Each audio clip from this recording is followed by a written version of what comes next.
going to be confronted with a barrage of compelling evidence against them. And maybe that something becomes some type of an insanity defense.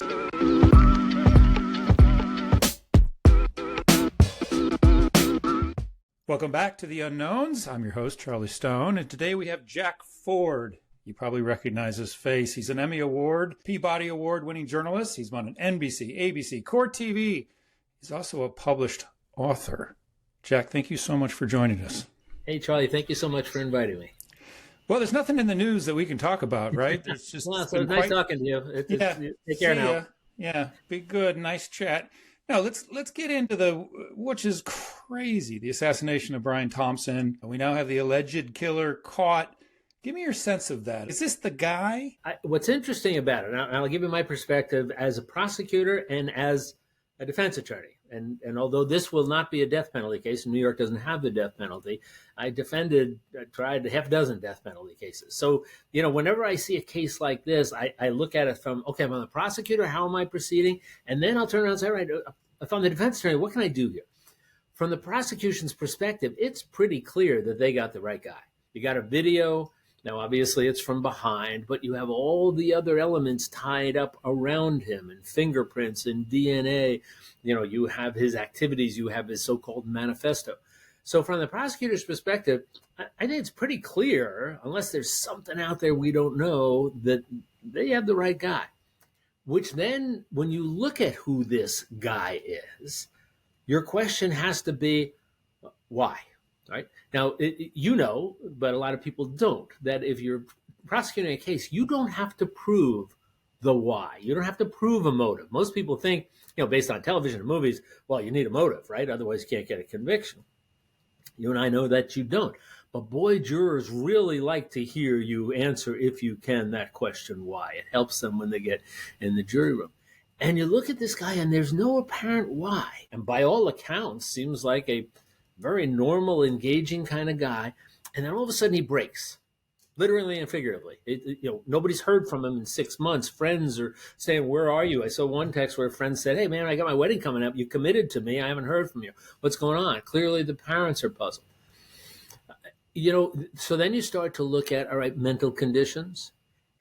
So that's the first thing. If I was his lawyer, first thing I'm going to take a look at is get a really good forensic psychiatrist and say, let's spend some time with him and let's see, because if you're the prosecutor doesn't have to prove a why, but you want to, the defense kind of has to come up with something here, because they're going to be confronted with a barrage of compelling evidence against them. And maybe that something becomes some type of an insanity defense. So it does seem, though, that this is very well thought out. He tried to hide his tracks. It wasn't impulsive. I mean, he knew when the victim would be there. So I think that runs counter to someone just snapping, right? Look, insanity defenses are really hard, primarily because jurors are just not comfortable. For an insanity defense, you have to admit you did it. And then you deal with the why. And jurors, understandably, are just not comfortable saying the words not guilty, even though you're tagging it with by reason of insanity, when they know somebody did it. And it's one of the reasons why they're difficult. As a matter of fact, the criminal defense attorneys have been lobbying for years, and some places have this, where you don't get a not guilty by reason of insanity verdict. You get a guilty but insane or suffering from criminal insanity, something like that. And criminal defense attorneys have argued that would make it easier for jurors to recognize that, and not as hard for them to say that when they are faced with somebody who clearly and undeniably did it. I assume the defendant will want a trial by jury. The jury pool is made up of normal, everyday citizens. Have you been surprised at least on social media, the reaction, this elevation of the alleged killer to almost cult status?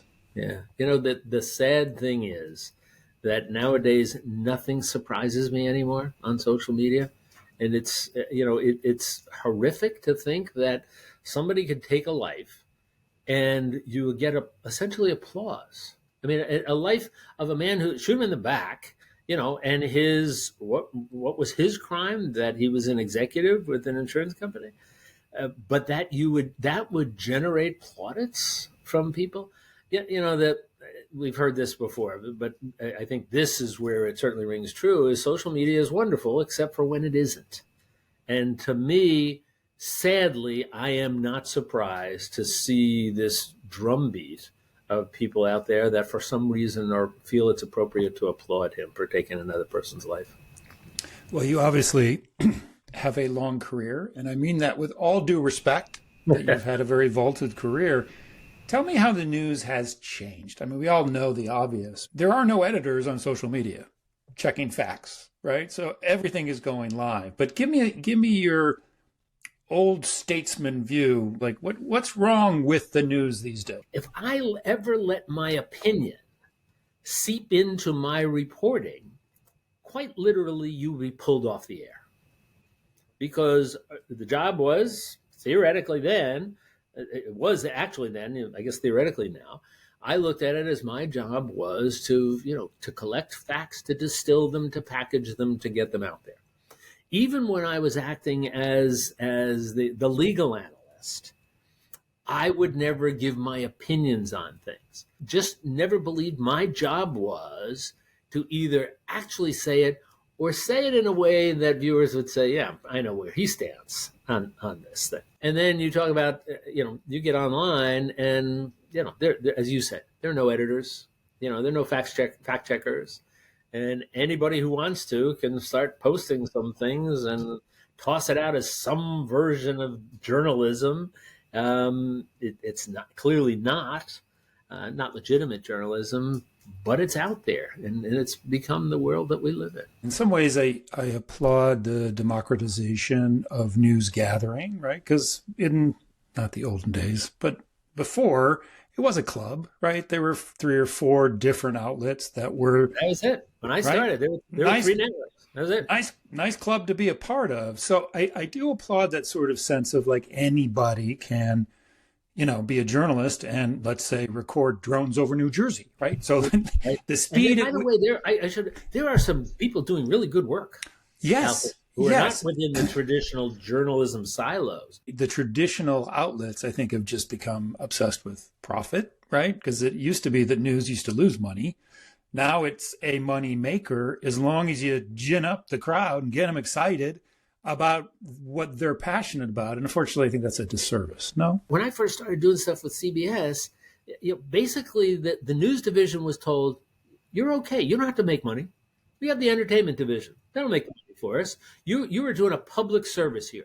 So we're going to give you a good budget. We're going to let you do documentaries. We're going to let you dig deeply into stories. Don't worry about the bottom line. Can you imagine anybody today running a news division of anything saying to their corporate bosses, you know what, I don't think we should have to worry about the bottom line because what we're doing is way too important. Well, that leads to the conversation about just the division in this country, right? I mean, you've got some really deep divisions which concern many people of where this is going to result. I mean, so where do we go? Like, how do you're King Jack. I'm going to call you King Jack. How do you solve this? Like, where is the resonance that gives people pause to say, you know what, I'm not going to act like that? One of the things I've come to realize is, I tend to think, I wish we could go back to the good old days. And I come to realize maybe there weren't that good old days in that fashion. Maybe they were a little bit better in some ways. We talk about our political division. You go back into the 1830s and 1840s, and you had people in Congress, calling each other out for duels. I'm a college student during the Vietnam War, and the divisions that settled in because of that, and violence and the civil rights movement. So I think it exists. In answer to your question, Charlie, to me, the answer has always been conversation, a willingness to listen. Not necessarily to change your mind, but at least a willingness to listen. What troubles me and saddens me is the absence of civil discourse, and the notion that we have demonized politics in the sense that if you don't agree with me, you must be a bad person.